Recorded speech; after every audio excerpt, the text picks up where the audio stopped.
Hello दोस्तों, welcome to my YouTube channel.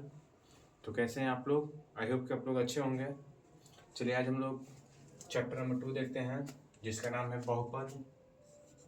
बहुपद, ठीक है। सबसे पहले हम लोग बहुपद का बेसिक इन्फॉर्मेशन जानेंगे, उसके बाद चैप्टर बाय चैप्टर पढ़ेंगे, ठीक है। सबसे पहले बोला था कि बहुपद, आगे बहुपद चैप्टर बोला है तो बहुपद क्या है, कैसे होता है, इसका सबसे पहले हम लोग जानेंगे। इसके कितने प्रकार होते हैं, इसके बाद हम लोग आगे पढ़ेंगे। तो देखिए सबसे पहले बहुपद क्या है।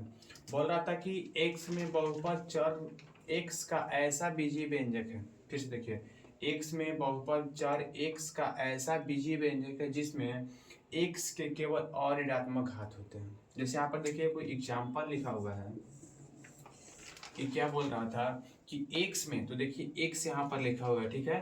बोल रहा था कि x में बहुपद चर x का ऐसा बीजीय व्यंजक है, ऐसा बीजीय व्यंजक है जिसका घात घात देखिए यहाँ पर भी x है, यहाँ पर भी x है और यहाँ पर भी x है। इसका पावर 0 है, इसका पावर 1 है, इसका पावर 2 है, ठीक है। यही बोल रहा था कि x में बहुपद चर x का ऐसा बीजीय व्यंजक है जिसमें x के केवल x यहाँ पर है, यहाँ पर x, यहाँ पर तीनों में x है, x के केवल और ऋणात्मक घात हो। और ऋणात्मक बोल सकते हैं या पूर्ण संख्या बोल सकते हैं, दोनों बोल सकते हैं, ठीक है बाबू। और ऋणात्मक घात हो या पूर्ण संख्या घात हो, उसे क्या बोलते हैं? तो बहुपद बोलते हैं। जैसे यहाँ पर देख लीजिए 2x² प्लस 5x के पावर 1 प्लस 3x के पावर 0, ये क्या है? ये एक बहुपद है, इसे बहुपद कहते हैं। जो x का पावर कभी माइनस ना हो और ऋणात्मक का क्या धनात्मक हमेशा हो, ठीक है, पूर्ण संख्या हो, उसे क्या बोलते हैं? बहुपद बोलते हैं। दूसरे शब्द में अथवा में लिखा हुआ है दूसरे शब्दों में कि a0 plus a1x plus a2x² plus dot dot an x के पावर n के रूप का कोई भी बीजीय व्यंजक जहाँ an नॉट इक्वल 0 तथा n एक क्या, देखिए यहाँ पर भी आ गया n एक क्या हो, जो n है n क्या हो, और ऋणात्मक पूर्णांक हो। और ऋणात्मक मतलब क्या? हमेशा धनात्मक होना चाहिए, उसे क्या बोलते हैं? तो बहुपद बोलते हैं। जैसे यहाँ पर देख लीजिए 2x के पावर -2 प्लस 5x प्लस 3, है देखिए x का पावर -2 आ गया, ये क्या हो गया? ऋणात्मक पूर्णांक आ गया, लेकिन ये क्या बोल रहा था? और ऋणात्मक बोल रहा था, ठीक है। तो ये क्या हो जाएगा? ये बहुपद नहीं होगा, ये बहुपद बहुपद नहीं है, ठीक है। और ये क्या? ये बहुपद है क्योंकि x के पावर क्या है? प्लस में है, मैक्सिमम पावर प्लस में, इसमें क्या था? इसमें माइनस में था, क्या? यह बहुपद नहीं है। अब देखेंगे यहाँ पर बहुपद का गुणांक। बहुपद का गुणांक क्या होता है? तो बोल रहा था a0, a1, a2 dot an को बहुपद, जैसे मान लीजिए इतना कोई बहुपद है, इतना कोई बहुपद है, जो यहाँ पर देखिए x में जो गुना रहता है उसको क्या बोलते हैं? तो बहुपद का गुणांक बोलते हैं।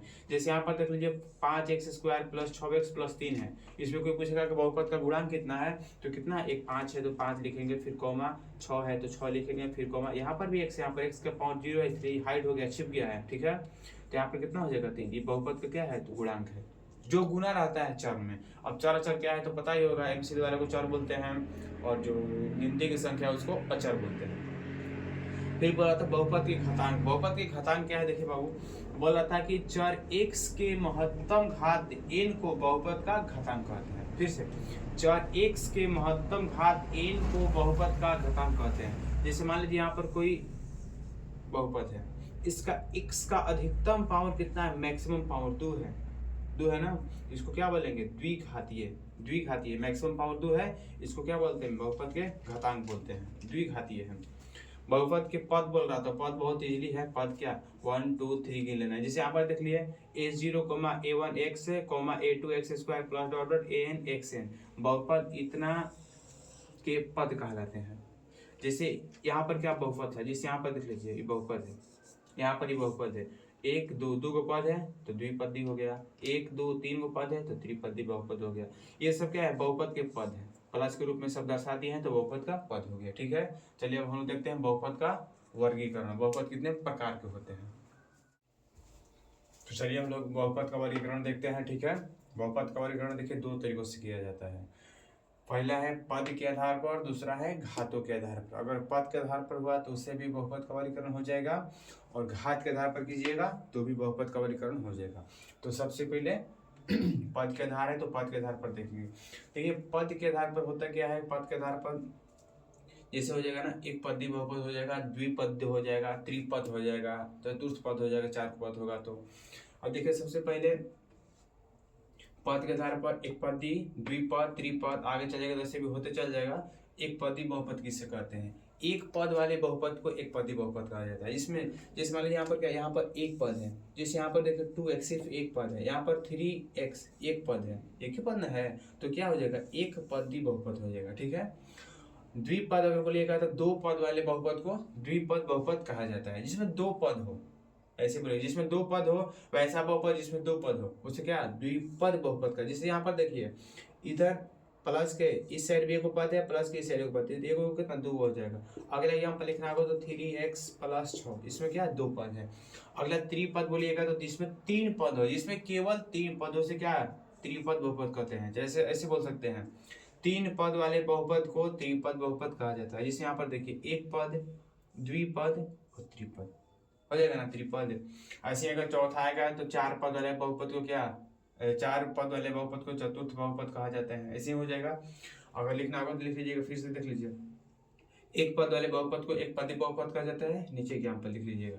अगर द्विपद पूछेगा तो दो पद वाले बहुपद को द्विपद बहुपद कहा जाता है, यहाँ पर लिख लीजिएगा।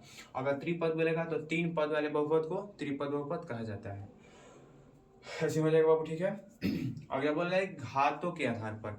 देखिए, घात के आधार पर बहुपद का वर्गीकरण बोल रहा था। एक घातीय बहुपद, एक घातीय बहुपद को रैखिक बहुपद भी बोलते हैं। एक घातीय बहुपद को रैखिक बहुपद भी कहा जाता है। एग्जाम अगर ये क्या बोलते हैं, डिफरेंशियल बोलना हो तो ऐसे बोल सकते हैं, एक घात वाले बहुपद को जिसमें मैक्सिमम x का पावर, जिसे चर का घात है, चर का घात मैक्सिमम एक हो, उसे एक घातीय बहुपद कहा जाता है, उसे रैखिक बहुपद भी कहते हैं।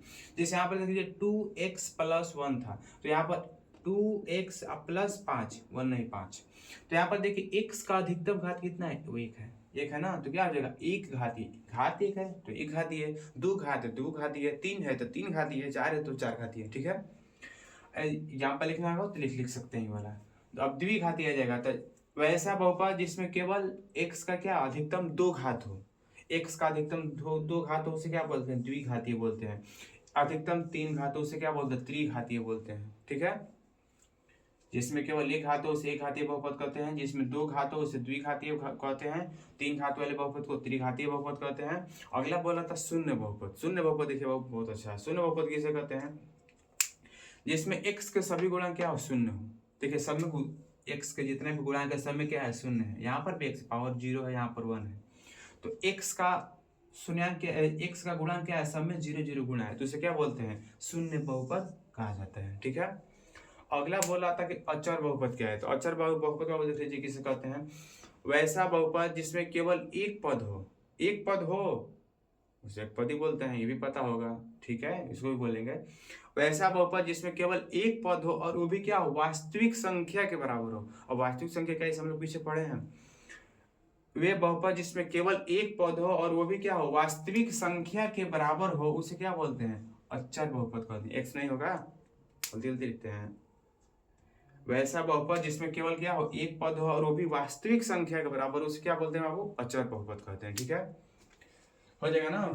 पदों के वर्गीकरण, बहुपद का वर्गीकरण पद के आधार पर और घातों के आधार पर। इधर क्या है, पद के आधार पर है, इधर क्या है, घातों के आधार पर है। ठीक है। पद के शून्य और शून्याङ्क क्या है, शून्य या शून्याङ्क क्या है, बोला था कि x का वह मान जिसे बहुपद में रखने पर मान्य शून्य हो जाए उसे क्या बोलते हैं बाबू, बहुपद का शून्य या शून्याङ्क बोलते हैं। फिर से देखिए, x का वह मान जिसे बहुपद में रखने पर मान्य शून्य हो जाए उसे क्या बोलते हैं, बहुपद का शून्याङ्क बोलते हैं। यानी x का वह मान जिसे बहुपद में रखने पर, वह वैल्यू जिसमें बहुपद में रखने पर क्या हो, बहुपद का मान शून्य हो जाए, 0 हो जाए, उसे क्या बोलते हैं, बहुपद का शून्य या शून्याङ्क बोलते हैं। जैसे मान लीजिए हम लोग x बराबर 1 लेते हैं, जब x बराबर 1 लेंगे तो यहाँ पर px है तो p कितना हो जाएगा, p1 होगा। तो यहाँ पर 4 है तो 4 मल्टीप्लाई, यहाँ पर x है तो x का मान 1 लिया है तो 1 का स्क्वायर -3 गुने 1 और फिर -1। ठीक है। तो यहाँ पर 4 -1 और -3 में 1 से मल्टीप्लाई होगा तो 3 -1 का -1, 4 में 1 से मल्टीप्लाई होगा तो 4 माइनस, दोनों ऐड कर देंगे तो 4 हो जाएगा। ये दोनों खत्म हो जाएगा तो कितना हो जाएगा, ऑल ओवर 0 आ जाएगा। 0 आ गया, ऑल ओवर 0 करेगा तो 0 ना आ जाएगा। यानी कि कितना, x का जो एक मान है वो क्या हो, शून्याङ्क है। 1 में है बहुपद कितना का क्या है, शून्य या शून्यंक है। अगर मान 0 आ जाएगा तो शून्यंक है अर्थात नहीं है। ठीक है, कोई दिक्कत है? तो चलिए बाबू आगे हम लोग देखते हैं। बोल रहा था कि यदि अल्फा और बीटा द्विघात बहुपद ax² plus bx plus c के शून्यंक हो। अब शून्यंक क्या है, शून्य क्या है, हम लोग पढ़े हैं। जो मान निकलता है, जो x का वैल्यू लास्ट में बचता है, उसको अल्फा और बीटा बोलते हैं, यानी कि शून्यंक बोलते हैं। तो एक शून्यंक को अल्फा से और दूसरे शून्यंक को बीटा से। अगर द्विघात बहुपद रहेगा तो शून्यंक की संख्या 2 आएगा। एक पहले वाले को अल्फा बोलते हैं और दूसरे वाले को बीटा बोलते हैं। अगर यहाँ पर त्रिघात बहुपद रहेगा में जिसका मैक्सिमम पावर 3 रहेगा, उसका शून्यंक 3 होगा। पहले वाले को अल्फा, दूसरे वाले को बीटा और तीसरे वाले को गामा से डिनोट करते हैं, सूचित करते हैं। यही द्विघात बहुपद है तो इसके शून्यंक 2 होंगे। पहले वाले को अल्फा से डिनोट करेंगे, दूसरे वाले को बीटा से। तो यही बोल रहा था कि यदि अल्फा और बीटा द्विघात बहुपद ax² plus bx plus c के क्या हो, शून्यंक हो, तब यहाँ पर बोल रहा था अल्फा प्लस बीटा बराबर माइनस b बटा में a। यहाँ पर देखिए लिखा हुआ अल्फा प्लस बीटा, ये लिखा इस शून्यंकों का योग। अल्फा बीटा तो शून्यंक था ना, क्या था, तो इतना क्या बहुपद, इतना के शून्यंक है, यानी कि अल्फा और बीटा क्या है, शून्यंक है, किसके, तो बहुपद के। तो लिखा हुआ अल्फा प्लस बीटा बराबर माइनस बी बटा में। ये जब हम लोग क्या बोलते हैं, शून्यंक जब निकालेंगे तो उसमें क्वेश्चन पूछेगा कि शून्यंकों एवं गुणांकों के बीच क्या कीजिए, संबंध की सत्यता की जांच कीजिए। उसी का ये क्या है, सूत्र है, फॉर्मूला है। ठीक है, अल्फा प्लस बीटा बराबर माइनस बी बटा में ए बोल रहा था, यानी कि अल्फा और बीटा क्या है, शून्यंक है। शून्यंकों का क्या है, योग है। योग माने क्या, प्लस है तो योग है।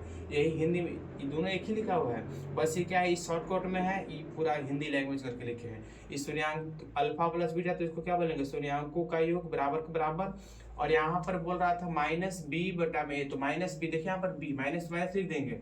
और देखिए तो बी है, तो बी किसका गुणांक है, एक्स का गुणांक है ना, एक्स में गुणा है, तो वही लिख दिया है माइनस का माइनस एक्स का गुणांक। और ए देखेंगे तो किसका गुणांक है, तो एक्स स्क्वायर का। तो यहाँ पर क्या लिखा हुआ है, एक्स स्क्वायर का गुणांक। ठीक है, और दूसरा देखिए यहाँ पर अल्फा इंटू बीटा, यानी कि अल्फा गुने बीटा बराबर सी बटा में ए।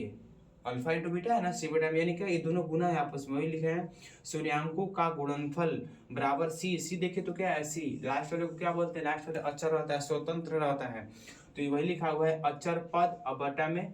और यहाँ पर ए है तो ए का मान किसका, ए किस में गुणा है, एक्स स्क्वायर में गुणांक है, तो ये लिखा हुआ है एक्स स्क्वायर का गुणांक। ठीक है, ये हम लोग आगे क्वेश्चन में रिकॉल करेंगे इसको, बस याद रखिएगा अल्फा प्लस बीटा बराबर माइनस बी बटा में और अल्फा इंटू बीटा बराबर सी बटा में है। अगर मान लीजिए कि दो शून्यंक दे दिया, अल्फा का मान दे दिया और बीटा का मान दे दिया, और बोल मान लीजिए अल्फा का मान 1 दे दिया, बीटा का मान 2 दे दिया, और बोल देगा शून्यंक निकालने के लिए, शून्यंक बोल रहे हैं बहुपद निकालने के लिए, शून्यंक ऑलरेडी दिया हुआ है, शून्यंक कैसे निकलेगा, तब ध्यान नहीं रखते हैं।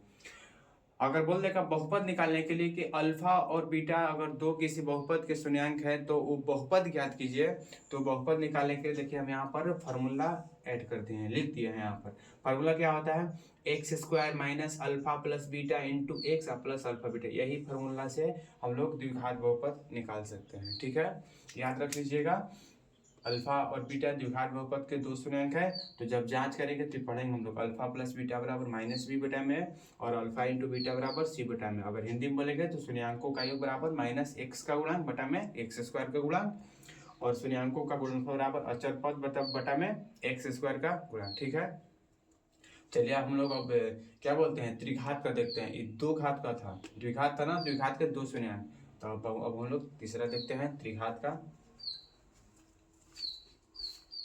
त्रिघात वाला देखते हैं। बोल रहा था कि यदि अल्फा कोमा बीटा और गामा त्रिघात बहुपद a x cube plus b x square plus c x plus d के शून्यंक हो, तब जैसे हम लोग द्विघात का पढ़े थे शून्यंक अल्फा और बीटा, वैसे ही त्रिघात का पढ़ेंगे अल्फा बीटा और गामा के बारे में। जब जांच करने की बात आएगा तो जांच देखिए 3 तरीका से। द्विघात में 2 बहुपद है तो जांच 2 तरीका से, त्रिघात में 3 बहुपद है तो जांच 3 तरीका से।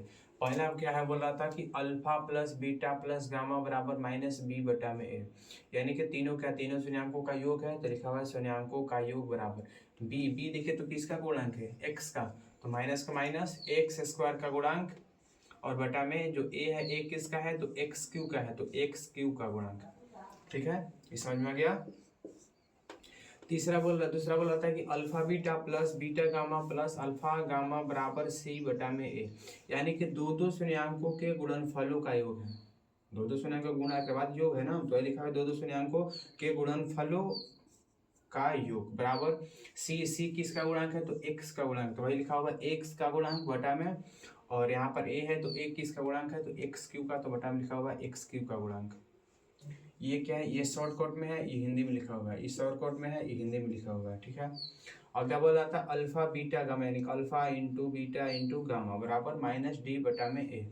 डी क्या है, अचर पद है, और ये किसका गुणन, तो एक्स क्यू का, तो वही लिखा हुआ है तीनों शून्यंकों का गुणनफल बराबर माइनस का माइनस लिखा हुआ है, डी मतलब का अचर पद और बटा में ए मतलब का एक्स क्यू का गुणांक।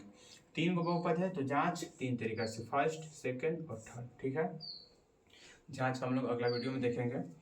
इसके बाद बोल रहा था कि अगर मान लीजिए कोई क्वेश्चन में अल्फा बीटा और गामा तीनों का मान जब दे दिया, अल्फा का मान दे दिया, बीटा का मान दे दिया, गामा का मान दे दिया, बोल देगा कि त्रिघात बहुपद ज्ञात कीजिए, त्रिघात बहुपद निकालें।